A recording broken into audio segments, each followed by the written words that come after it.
स्वागत है दोस्तों आपका गोप एकेडमी में।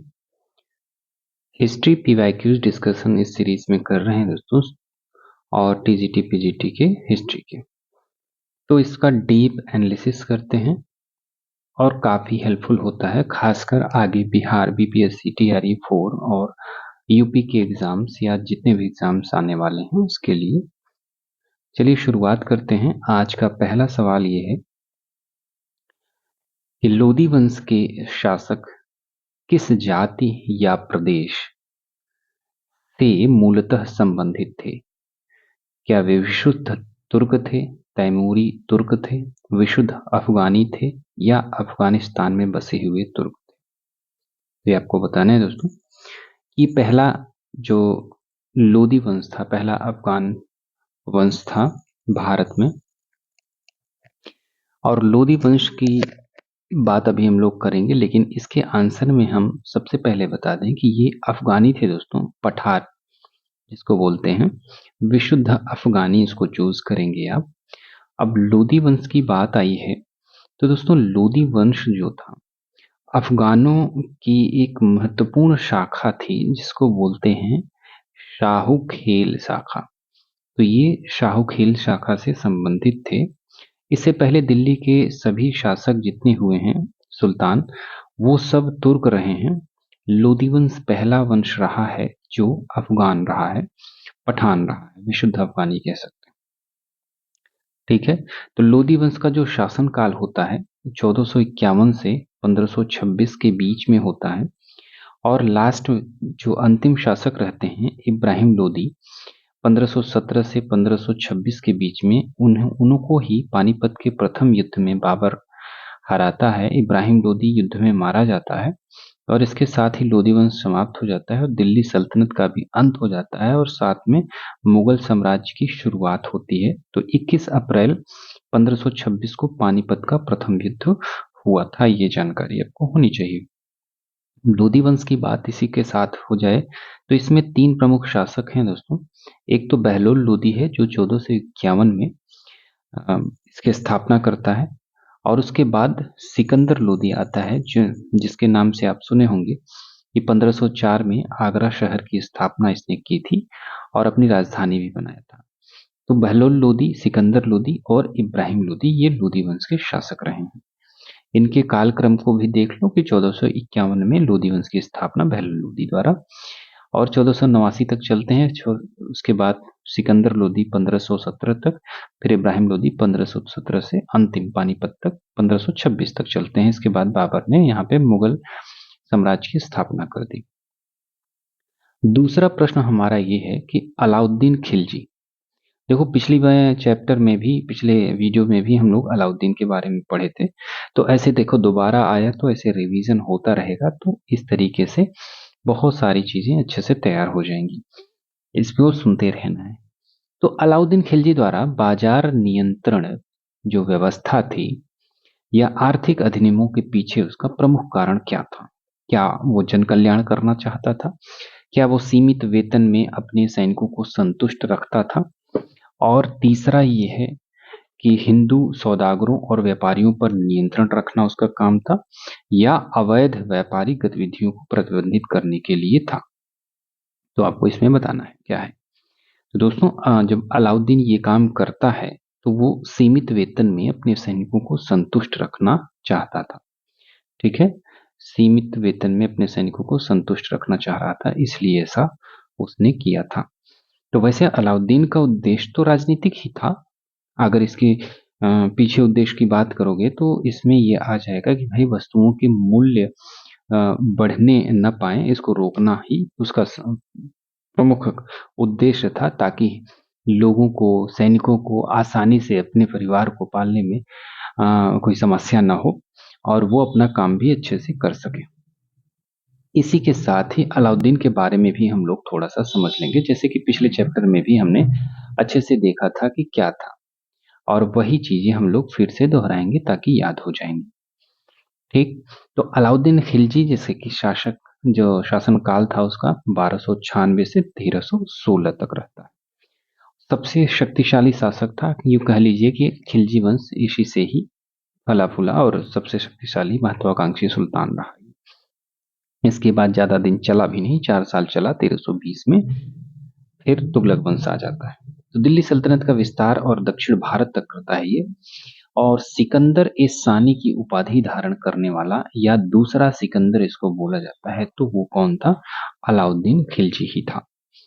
साम्राज्य विस्तार के तौर पर ये रणथंभौर, चित्तौड़, गुजरात, मालवा पर विजय हासिल करता है। और इसके सेनापति जो मलिक काफूर था, काफी नाम सुना होगा हमने, तो ये दक्षिण भारत जाता है और यहाँ पे देवगिरी, वारंगल, द्वार समुद्र में सफल अभियान करता है और खूब लूटपाट करके ये लाता है।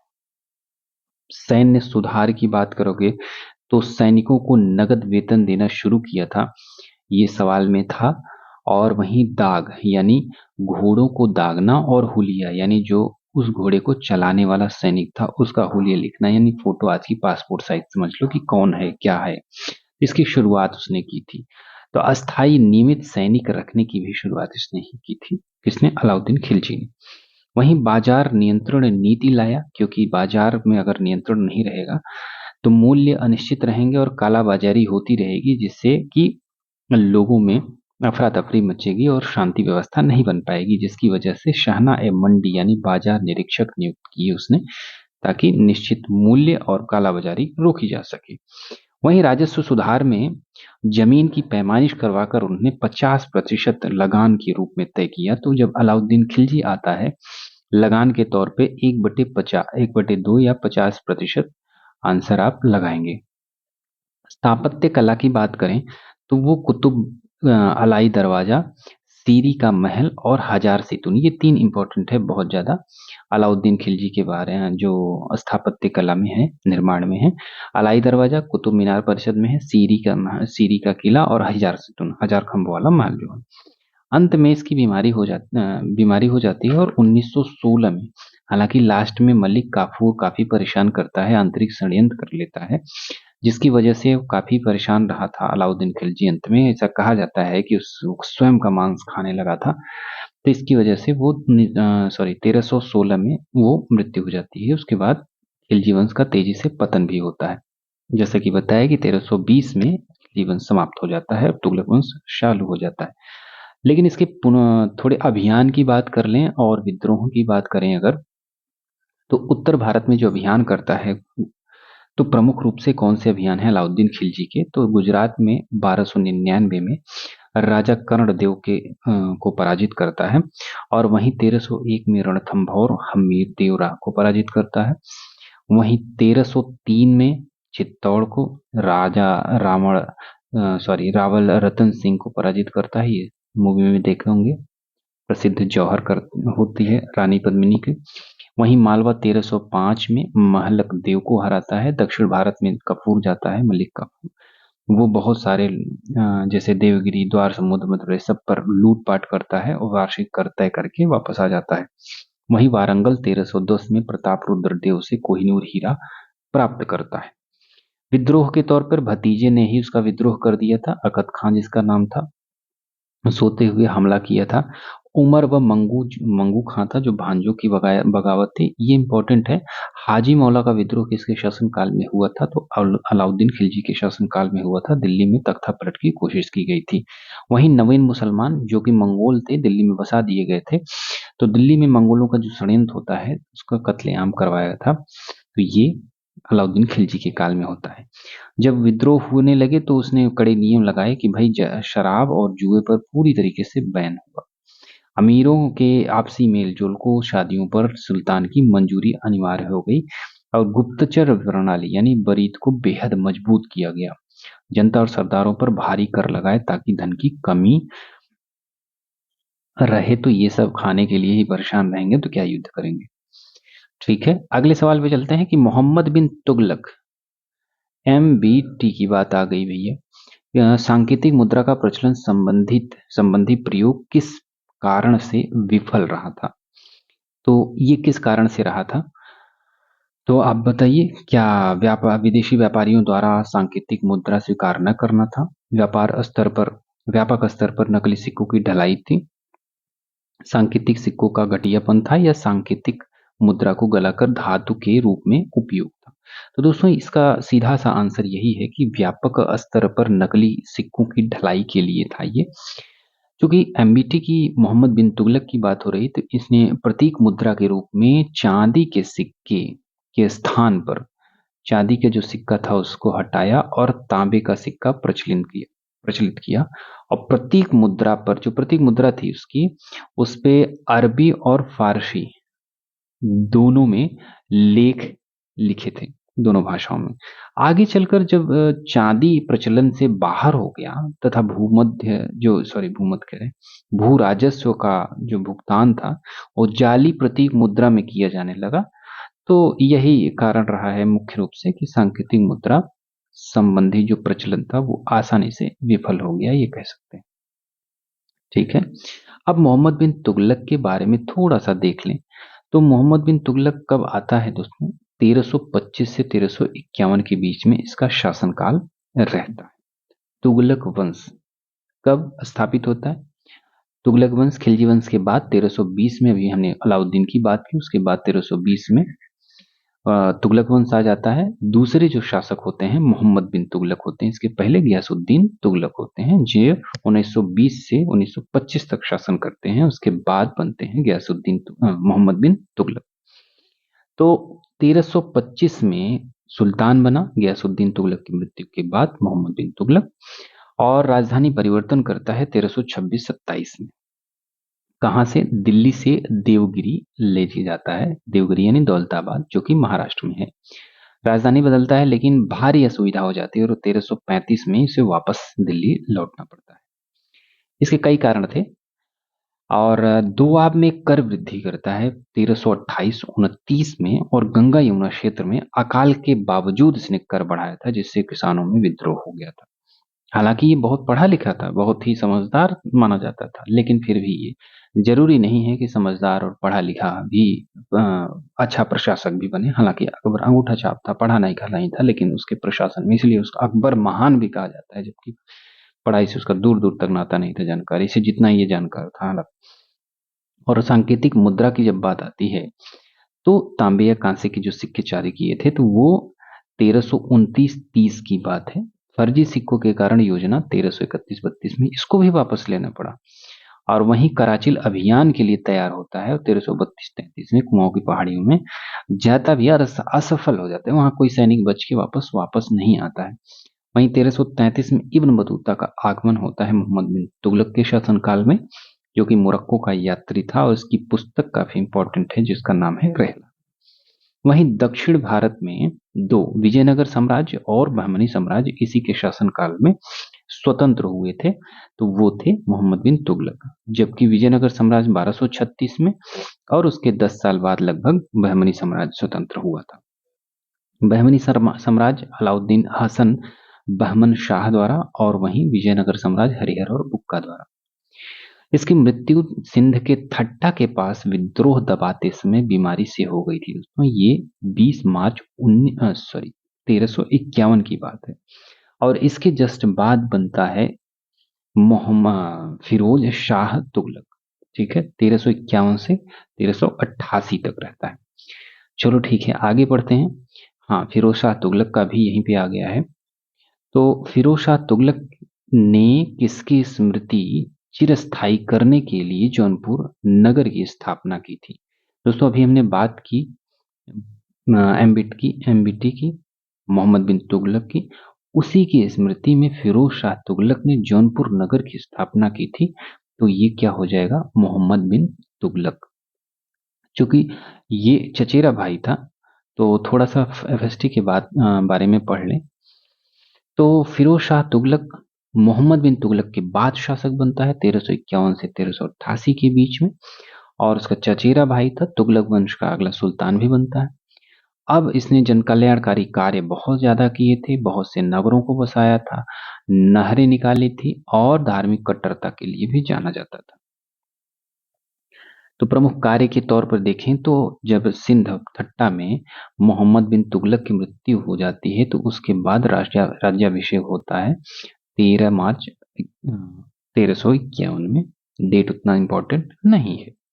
देखो, जनता को राहत देने के लिए फिरोज शाह तुगलक ने 24 कष्टकारी कर समाप्त कर दिए और उसके स्थान पर केवल 4 मुख्य इस्लामी कर को लागू किया।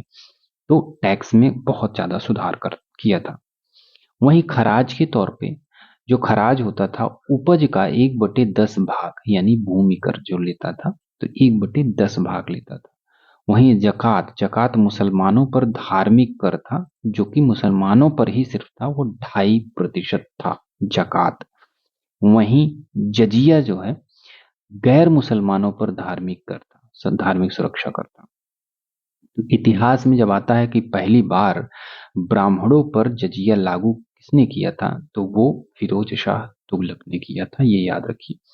देखो, जजिया और जकात में क्या अंतर है? दोनों धार्मिक कर हैं।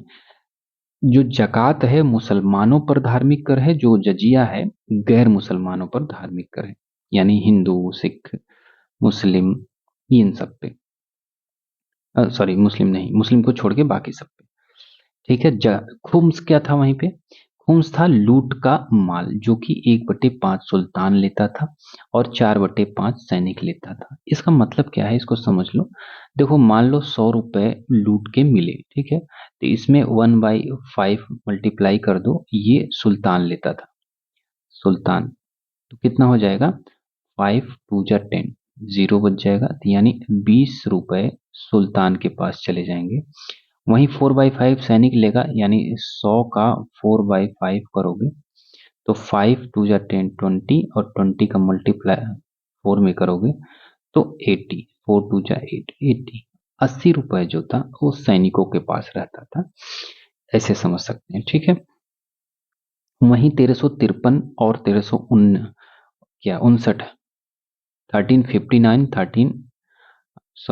1353 टू और 1359 में 2 अभियान होते हैं बंगाल पर, लेकिन सफलता नहीं मिलती है।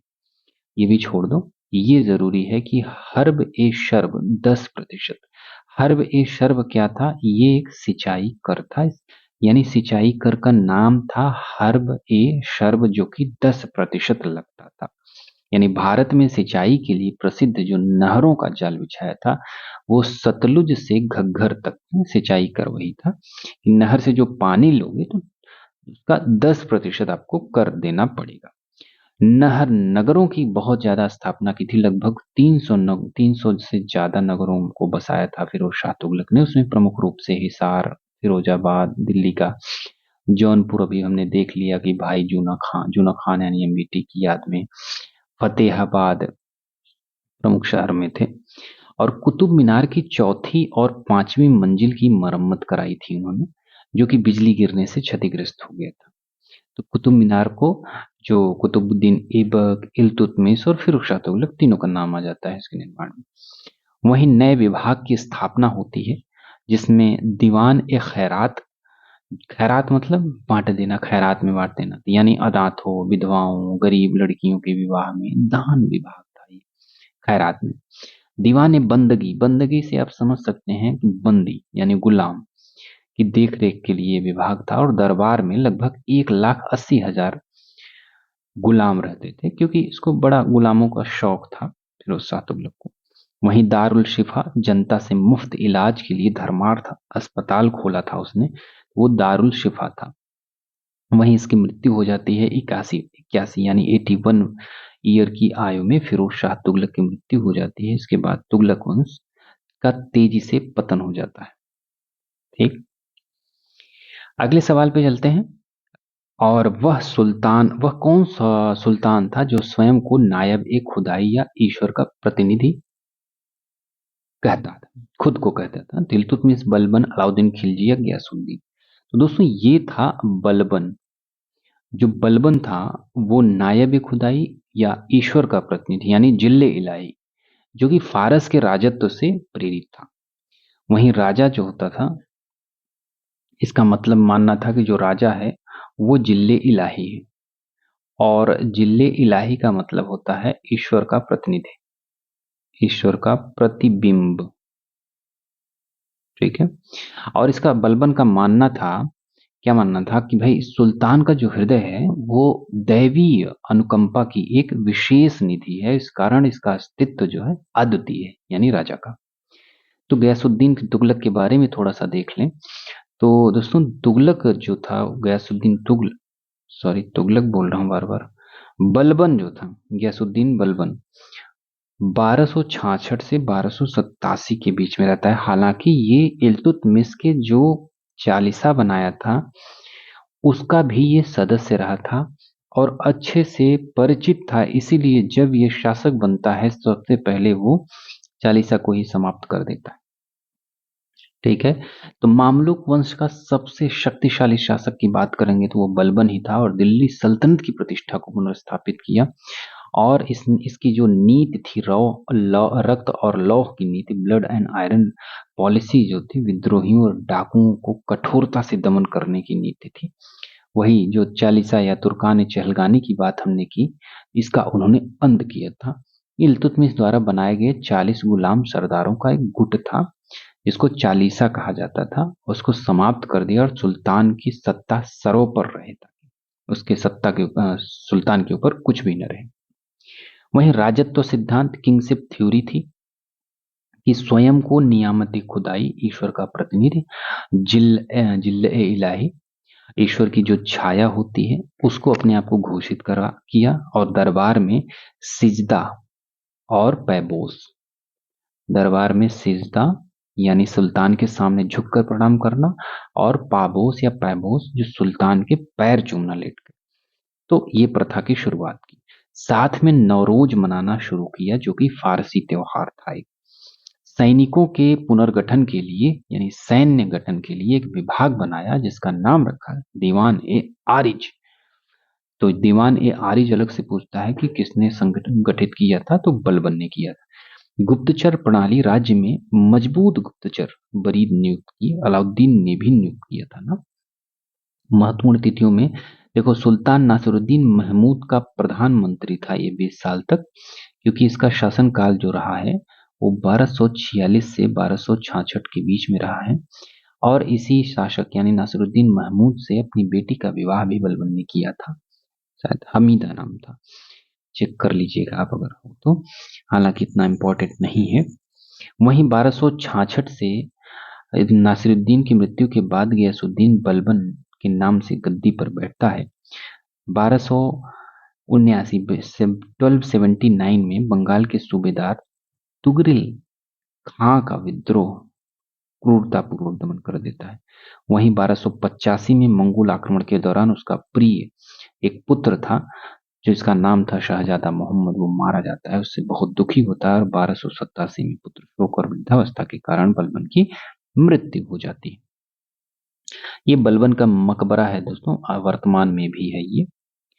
और आगे चलते हैं। आपको बताना है कि मकबरा बलबन का से कहाँ पे है, क्या दिल्ली में है, लाहौर में है या आगरा में है, इन तीनों में बताइए। जब विजयनगर साम्राज्य की बात आ रही है तो निम्नलिखित में से किस क्रम में विभक्त था दोस्तों, इसके लिए जरूरी चीज थोड़ा सा देख लेते हैं। एक बात तो ये है कि हायरार्की जो होती है इसको ऐसे समझते हैं। विजयनगर साम्राज्य के बारे में समझ रहे हैं तो सबसे पहले क्या था, वो सम्राट ही रहेगा, ये कोई भी हो। दूसरा ये हो जाता है कि मंडल थे, मंडल 6 थे, बाद में 9 भी बने थे। मंडल के नीचे आता था वलनाडु, वलनाडु संभाग स्तर का, वर्तमान संभाग स्तर समझ सकते हो। और वलनाडु कई कोट्टम को मिलाकर बनता था, तो वलनाडु के नीचे क्या आ जाएगा, कोट्टम आ जाएगा। ठीक है। और कोट्टम के नीचे होता था नाडु, नाडु होता था जिसको कह सकते हो वर्तमान का जिला। और इसको संभालने के लिए नोटार संस्था होती थी, नोटार संस्था जो कि यहाँ का प्रशासन देखती थी। नाडु के बाद आता है कुर्रम, कुर्रम था गांवों का समूह। ठीक है, गांवों का समूह था। अगर यही समूह ज्यादा बड़ा हो जाता था तो क्या बोला, बड़ा कुर्रम जो अगर हो जाता था तो इसको बोलते थे तर कुर्रम। ठीक है। अब कुर्रम के बाद आ जाता है गांव, और गांव होती है प्रशासन की सबसे छोटी इकाई। तो इस तरीके से ये नीचे से ऊपर या ऊपर से नीचे आते हैं। ठीक है, ये समझ आ गया। हाँ, यहाँ पे विजयनगर साम्राज्य में डोमिंगो पायस एक यात्री आए थे, उन्होंने 200 प्रांतों का जिक्र किया है। वहीं एच कृष्ण शास्त्री थे। एच कृष्ण शास्त्री के अनुसार 6 प्रमुख प्रांत थे। 6 प्रमुख प्रांत थे। वहीं कृष्णदेव राय के शासनकाल में प्रांतों की संख्या सर्वाधिक थी, ये माना जाता है। तो इस तरीके से हमने विजयनगर साम्राज्य के छोटे से थोड़े में हमने समझ लिया। अगले सवाल पे चलते हैं कि छत्रपति शिवाजी। दोस्तों, यहाँ से बहुत सारे सवाल आजकल पूछे जा रहे हैं। कई कई पेपर में तो 4-5 सवाल एक ही शिवाजी के शासन से, शिवाजी से ही आ जा रहे हैं। तो ये अच्छे से ध्यान से देखिएगा। तो शिवाजी के समय स्वतंत्र मराठा राज्य का निम्नलिखित में कौन विरोध में था? पाटिल था, पाटिल विरोध कर रहे थे, देशमुख, कुलकर्णी या सर सूबेदार? तो कौन कर रहा था दोस्तों? शिवाजी के समय, शिवाजी की बात करते हैं, थोड़ा सा समझ में आएगा। देखो, शिवाजी आए जब, तो उन्होंने जागीरदारी जो प्रणाली थी उसको समाप्त कर दिया और उसके स्थान पर रैयतवाड़ी प्रणाली शुरुआत की। ठीक है। क्योंकि उस टाइम जो थे वो देश पांडे, देशमुख, देश पांडे, पाटिल और कुलकर्णी, ये लोग जो थे ये वंशानुगत थे। वंशानुगत राजस्व अधिकारी थे, राजस्व वसूलते थे। ठीक है, ये राजस्व अधिकारी थे, राजस्व वसूलते थे। तो इनकी स्थिति शिवाजी ने पलट दी, बदल दी, यानी वंशानुगत वंशानुगत अब नहीं होंगे। तो सबसे ज्यादा विरोध इसमें उन्होंने किया था, वो थे देशमुख, जो शिवाजी के समय स्वतंत्र मराठा राज्य का विरोध कर रहे थे। ठीक है। अब शिवाजी के थोड़े उनके बारे में अच्छे से समझ लेते हैं, कुछ महत्वपूर्ण फैक्ट के साथ। तो शिवाजी ने मराठा साम्राज्य को की स्थापना की, उनके संस्थापक रहे, कुशल रणनीतिकार रहे और मुगलों और बीजापुर की सल्तनत की चुनौती देते रहे, हमेशा उनसे बैर रहा है।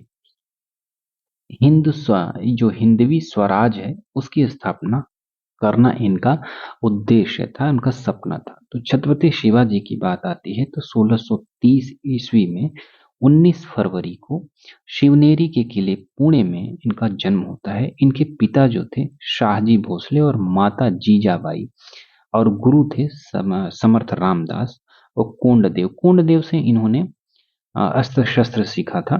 ठीक है। अब मात्र 16 वर्ष की आयु थी इनकी, तभी वो तोरण दुर्ग को जीत लिया था 1646 में। वहीं बीजापुर के सेनापति रहे अफजल खां, का नाम बहुत सुने होंगे। बाघ नख से उन्होंने हत्या कर दी थी 1659 में। उसके बाद शाहिस्ता खां आता है, जो मामा रहता है। किसका मामा रहता है आप बताइएगा? क्योंकि 1663 में औरंगजेब का शासन चल रहा था। शाइस्ता खान ने पुणे के लाल महल में रात में अचानक हमला कर उसे भगाया। कौन? शिवाजी ने। और जब ये गए थे वहां पे, तो शाइस्ता खान था तो एक बाराती बन के गए थे कि ये बारात जा रही है, रात हो गई है, यहीं पड़ाव ले ले रहे हैं, सुबह निकल जाएंगे। तो बारातियों के भेष में शिवाजी के सारे सैनिक थे। ठीक, डोली सजी हुई थी। तो रात में इनको, शाइस्ता खां को हमला करते हैं और इनको हटाते भगाते हैं। इससे औरंगजेब बहुत नाराज हुआ था शाइस्ता खान से। 1664 की बात है, जो मुगलों के समृद्ध जो बंदरगाह था सूरत की पहली लूट हुई थी। तो ये अलग से सवाल समझिए कि सूरत की पहली लूट, क्योंकि ये अपने खजाने को दोबारा रीन्यू करने के लिए ये सूरत की पहली लूट करते हैं। हाँ, ये बात अलग है कि उन्होंने पुर्तगालियों को उस टाइम नहीं छुआ था। पुरंदर की संधि होती है 1665 में 11 जून को। मुगल सेनापति मिर्जा राजा जयसिंह के साथ संधि होती है शिवाजी महाराज की। 23 किले मुगलों को देने पड़े, ये अलग से सवाल आता है। वहीं आगरा में औरंगजेब के दरबार में कैद थे, लेकिन चालाकी से फल की टोकरी में छुपकर ये बाहर फरार हो जाते हैं। सूरत की दूसरी लूट करते हैं, फिर से खजाना खाली हो गया था तो 1670 में, और गंवाए हुए सभी किलों को वापस जीत लेते हैं। और ये तानाजी मालुसरे द्वारा सिंहगढ़ की विजय होती है। बाद में ये शहीद भी होते हैं। 6 जून 1674 को रायगढ़ में पंडित गंगा भट्ट द्वारा, ये गंगा भट्ट जो थे पंडित, ये वाराणसी से थे और राज्याभिषेक करवाते हैं, छत्रपति की उपाधि धारण करते हैं। 3 अप्रैल 1680 को रायगढ़ किले में बीमारी के कारण शिवाजी की मृत्यु हो जाती है। उनके थोड़ी प्रशासन की बात हो जाएगा तो अष्टप्रधान जो होते हैं मंत्री परिषद थी, वो इन्हीं के शासनकाल में थी। 8 मंत्रियों की जो परिषद थी, सबसे प्रमुख पद इसमें पेशवा था। गनिमी कावा अगर कभी सुनिए तो उसका मतलब ये होता है कि छापामार युद्ध नीतियां, यानी पहाड़ों जंगलों में छुप कर दुश्मनों पर हमला करना, ये काम शिवाजी इसमें माहिर थे। अचानक हमला करने की नीति थी, फिर जंगलों में भाग जाना। नौसेना के जनक के तौर पर इनको जाना जाता है कि भारत में संगठित नौसेना नेवी बनाने वाले शुरुआती शासकों में से एक थे, और सिंधु दुर्ग और विजय दुर्ग जैसे जल दुर्ग भी बनाए थे। राजस्व काफी फेमस था इनका, 1/4 उपज का 1/4, 1/4 जिसको चौथ बोलते हैं, और सरदेशमुखी 10% अतिरिक्त कर वसूला जाता था। ठीक, अगले सवाल पे चलते हैं। अगला यह है कि जो निम्न युग्मों में से कौन सा सही सुमेलित नहीं है। प्रथम कर्नाटक युद्ध, पेरिस की संधि, प्रथम मैसूर युद्ध, मद्रास की संधि, द्वितीय मैसूर युद्ध, मंगलोर की संधि, और प्रथम सिख युद्ध, लाहौर की संधि। तो दोस्तों इसमें आपको बताना है कि कौन है। हालांकि इसमें नीचे दिख रहा है, लेकिन इसको डेट नहीं, आपको संधि पूछा गया। तो प्रथम कर्नाटक युद्ध जब हुआ तो ये दोस्तों उत्तराधिकार के युद्ध पर था। किसके? ऑस्ट्रिया के उत्तराधिकार, ऑस्ट्रिया के उत्तराधिकार युद्ध का विस्तार था। ठीक है, प्रथम कर्नाटक युद्ध। और इसी प्रथम कर्नाटक युद्ध में सेंट थोमे युद्ध होता है, जो कि 1748 ईस्वी में होता है। देखो, प्रथम कर्नाटक युद्ध 1746 से 48 के बीच में हुआ था, इसी की हम बात कर रहे हैं। जो सेंट थोमे युद्ध हुआ 1748 में लास्ट में, वो दो लोगों यानी फ्रांसीसी सेना और नवाब अनवरुद्दीन। अनवरुद्दीन कौन था? तो ये दोस्तों कर्नाटक का नवाब था उस टाइम, और फ्रांसीसी सेना का जो कैप्टन था, कैप्टन पैराडाइज था। लेकिन गवर्नर जनरल कौन था? वो डुप्लेसिस था, डुप्लेक्स था, डुप्लेक्स। ठीक, अब यूरोप में एक संधि होती है, यूरोप में एक संधि होती है 1748 में, जिसको बोलते हैं एक्स-ला शापेल की संधि। ठीक है, ये जब संधि होती है, इसके साथ ही ऑस्ट्रिया का जो उत्तराधिकार युद्ध चल रहा था वो समाप्त हो जाता है, और साथ ही साथ भारत में जो कर्नाटक युद्ध चल रहा था वो भी समाप्त हो जाता है। ठीक है, आगे देखते हैं। समाप्त हो जाता है, साथ में प्रथम कर्नाटक युद्ध समाप्त हो जाता है। ये हो गया। अब प्रथम कर्नाटक युद्धों की बात अगर हम करें तो प्रथम कर्नाटक युद्ध होता है दोस्तों 1746-1748। द्वितीय कर्नाटक युद्ध होता है 1749 से 54, और तृतीय कर्नाटक युद्ध होता है 1756 से 63। वहीं आंग्ल मैसूर युद्ध का समय जो होता है, प्रथम आंग्ल मैसूर युद्ध 1767 यानी 1767 से 1769, द्वितीय आंग्ल मैसूर युद्ध 1780 से 84, तृतीय आंग्ल मैसूर युद्ध 1790 से 92, चतुर्थ आंग्ल मैसूर युद्ध 1799। वहीं 2 आंग्ल सिख युद्ध भी होते हैं, जिसमें प्रथम आंग्ल सिख युद्ध 1845 से 1846, द्वितीय आंग्ल सिख युद्ध होता है 1848 से 49। वहीं अगले सवाल पे चलते हैं। सेंट थॉम युद्ध या थॉम अथवा अड्यार के युद्ध में कर्नाटक के नवाब को किसने पराजित किया? तो दोस्तों अभी हमने बात की तो इसमें गवर्नर जनरल पूछ लिया, तो गवर्नर जनरल डुप्लेक्स था, है कि नहीं? अभी बात की है। तो तीनों युद्धों में सबसे इंपॉर्टेंट यही था। और सेंट थॉम युद्ध कब होता है? ये 1748 में होता है, या अड्यार का युद्ध होता है। फ्रांसीसी गवर्नर डुप्लेक्स था, और यह युद्ध जो ये युद्ध था जिसने यह सिद्ध किया था, क्योंकि जो फ्रांसीसी सेना थी वो केवल 250 के आसपास थी, जबकि भारतीय सेना 700 थी। अंतर यही था कि जो फ्रांसीसी सेना थी वो बहुत ही सुसंगठित थी, अनुशासित थी। तो इस युद्ध ने यह सिद्ध कर दिया कि छोटी अनुशासित फौज मध्यकालीन बड़ी फौजों को पर भारी पड़ती थी। ये ठीक इससे पता चलता है। वहीं लास्ट वाले सवाल पे देखते हैं कि 9 मार्च 1900 बार-बार आ रहा है यार, सॉरी, अभी मैं कुछ पढ़ रहा था उसकी वजह से। 9 मार्च 1846 को लाहौर की संधि के अनुसार ब्रिटिश ईस्ट इंडिया कंपनी ने लाहौर में रेजिडेंट नियुक्त किया था। वो रेजिडेंट कौन थे? तो दोस्तों वो थे sir Henry Lawrence, John Lawrence के भाई थे। ठीक है, तो ये जो संधि होती है अंग्रेजों और सिखों के मध्य होती है, लाहौर की संधि अंग्रेजों और, ये तो जान ही रहे हैं, अंग्रेज और सिखों के मध्य होती है। ठीक है, तो इनकी प्रमुख शर्त दोनों में ये थी कि जब महाराज ने सतलज पार, सतलज नदी थी, अपने समस्त प्रदेश जो पश्चिम के थे वो ईस्ट इंडिया कंपनी के लिए सदैव के लिए छोड़ दिए। अब सतलज के उत्तर में, या कह सकते हैं पश्चिम में ही वो रहेंगे। महाराजा ने सतलज और ब्यास नदियों के बीच सभी दुर्गों को अपने अधिकार पूर्णतया छोड़ दिए, और सिखों को 2 करोड़ नहीं, 1.5 करोड़ रुपए युद्ध क्षतिपूर्ति के रूप में भी देने पड़े अंग्रेजों को। वहीं सर जॉन लॉरेंस की बात आती है तो 1864 से 1869 के बीच में ये वायसराय रहे हैं, और उड़ीसा अकाल पड़ा इनके समय में तो 1866 में कैंपबेल आयोग बनता है। वहीं भूटान युद्ध होता है 1864-65 में, भूटान को हराकर संधि करते हैं।